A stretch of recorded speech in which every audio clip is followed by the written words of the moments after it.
Digital আইসিটির এই পাঠে আপনাদের স্বাগতম। এই ভিডিও টিউটোরিয়ালের নির্দেশনাগুলো অনুসরণ করলে আপনি এক্সেল ফাইলের সকল পেজে প্রিন্ট টাইটেল দিতে পারবেন। এই জন্য প্রথমে আপনাকে একটি এক্সেল ফাইল খুলতে হবে এবং এক্সেল ফাইলে খুলে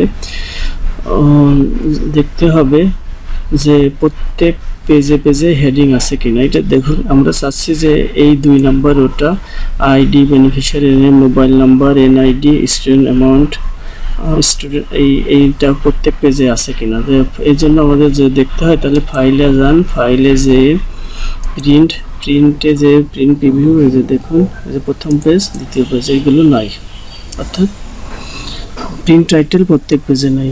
এজন্য আমাদের যা করতে হবে, প্রথমে পেজ লেআউটে ক্লিক করুন, এরপরে মার্জিনে ক্লিক করুন, কাস্টম মার্জিনে ক্লিক করুন। এবার পেজটা সেট আপ করে আসি। পেজ আছে এখানে পোর্ট্রেটে। আপনি পোর্ট্রেটে যদি রাখতে চান, এটার উপরে ক্লিক করা থাকুক এবং ওকে করে বের হয়ে আসবেন। আর যদি মনে করেন যে পেজটা আমরা ল্যান্ডস্কেপে করবো, তাহলে ল্যান্ডস্কেপে ক্লিক করুন, করার পরে ওকে ক্লিক করুন। ব্যাস, আপনার পেজ সেট আপ হয়ে গেল। এবার আমরা চাচ্ছি যে প্রিন্ট টাইটেলটা সেট আপ করতে। এই জন্য আমাদের এই পেজ লেআউটে ক্লিক করাই আছে, না থাকলে করে নিতে হবে একবার। করার পরে প্রিন্ট টাইটেল, এই প্রিন্ট টাইটেল উপর একবার ক্লিক করতে হবে। করার পরে রোজ to repeat at the bottom, এই লাইন বরাবর এখানে ডান পাশে যে অ্যারো চিহ্ন আছে, এখানে একবার ক্লিক করুন।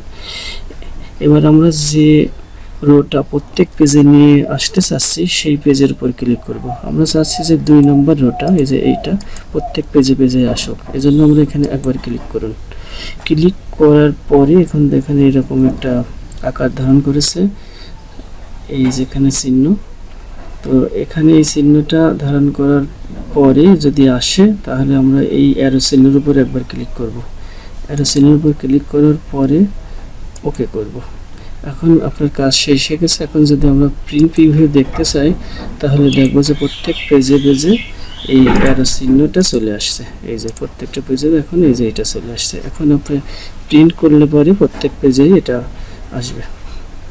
ধন্যবাদ এই টিউটোরিয়ালটা দেখার জন্য। যদি এই টিউটোরিয়াল অবশ্যই ভালো লাগে, অবশ্যই সাবস্ক্রাইব করতে ভুলবেন না।